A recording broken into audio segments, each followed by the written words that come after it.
the end of the year. December always marks for me two things: Christmas and the day that I have to admit that I'm getting older. But aside from my birthday and my least favorite holiday of the year, the one thing that December should always bring, at least for a game journalist, is some sort of year-end wrap-up on exactly what they've been doing, what they've been playing, and what they feel is the best of the year. Well, here's mine. Since I've been a game journalist for about a year and a half now, I decided, you know what, it's about darn time for me to make a full-on top 10 video of exactly what the best was of the last year.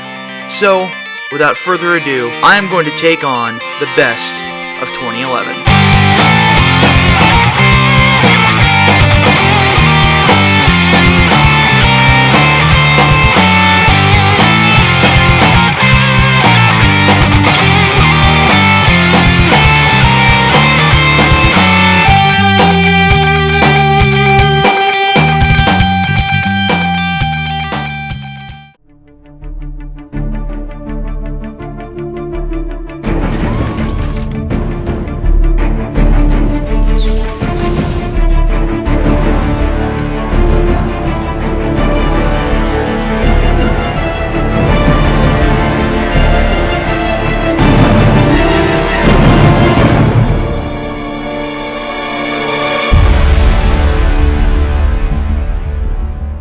Though I'm not known as the big PC gamer on Blistered Thumb, since I upgraded to my new rig, I've been chewing my way through PC games at a rate that I'm even shocked by. My Steam catalog literally tripled within 2 months, and it's still growing. Stupid Steam sales. Anyway, with that said, Crysis 2 obviously had the best visuals of the year, but I think saying it's only a visually impressive game is selling it short. But it looks so cool with the DX11 details in the high-res pack, doesn't it?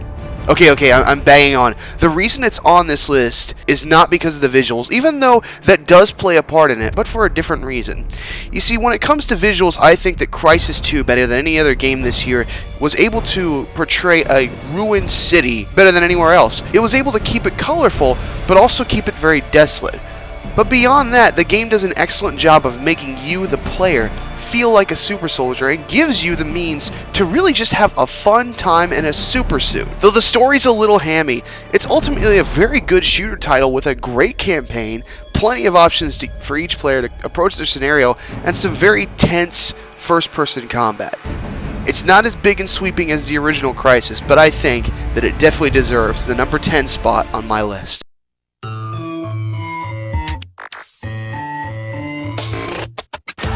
Here we are again. It's always such a pleasure. Remember when you tried to kill me twice? Oh, how we laughed and laughed. Except I wasn't laughing. Under the circumstances, I've been shockingly nice. You know we've had one hell of a gaming year when Valve's big release is only number 9 on one of my lists. Though I don't think Portal 2 was as great of a game as the original Portal, I can't deny that it really is great for what it is. Featuring some excellent puzzles that are never really obvious and some really good voice work, the single-player game's a good experience. At the same time, I think that the co-op is probably the strongest feature in the game, features some of GLaDOS' best lines, and probably has the best humor and enjoyment you'll get out of the title. All in all, it's a fun little experience from a development team that I feel is the best in the world at what they do. What they do is so pretty.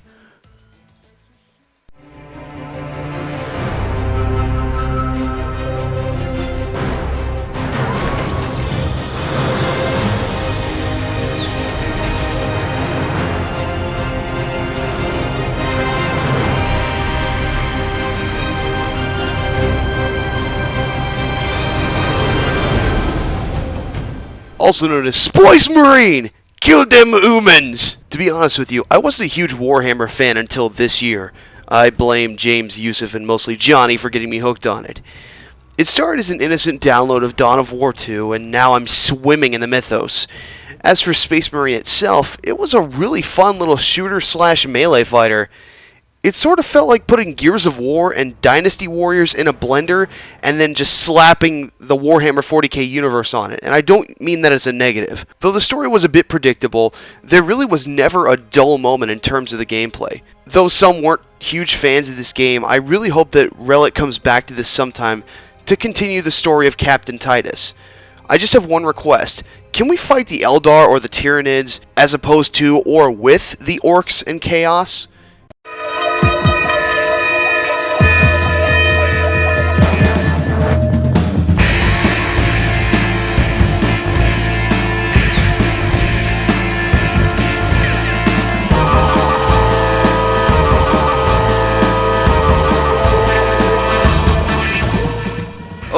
trust me, I am as shocked as you are.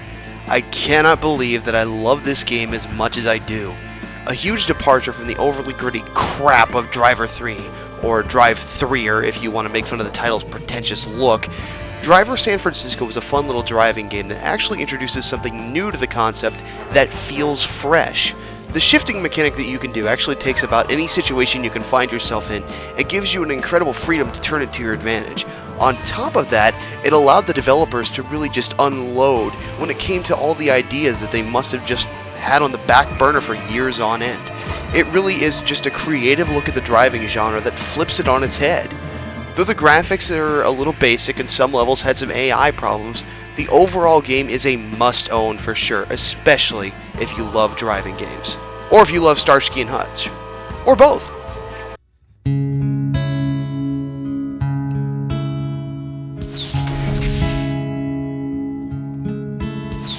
Our hero claims a warrior's heart. I tell you, the Dragonborn comes with a voice-wielding power of the ancient Lord Earth. Believe, the Dragonborn comes. It's an end to the evil of all Skyrim's foes. Beware, the Dragonborn comes. For the darkness has passed and the legend yet grows. You'll know the Dragonborns come. Now I know that you all think I'm downright crazy. Though I love Skyrim, I do have to say that it really isn't top 5 material just because of how many issues it has. The user interface is a step backward from Fallout 3 and Oblivion, on top of the fact that the PlayStation 3 port of this could have been nominated for Slideshow of the Year, and the plot at some points, especially with the rebellion and the main story, really could have used a little bit of work. Still, most of the rest of the game is downright incredible. The scope of the world is amazing, the visuals are incredible at points, and the dragon battles are some of the most thrilling fights you can engage in any video game this year. Not to mention, something has to be said for a game that is just so darn versatile. You can tackle the game in any manner that you choose and still get your money's worth.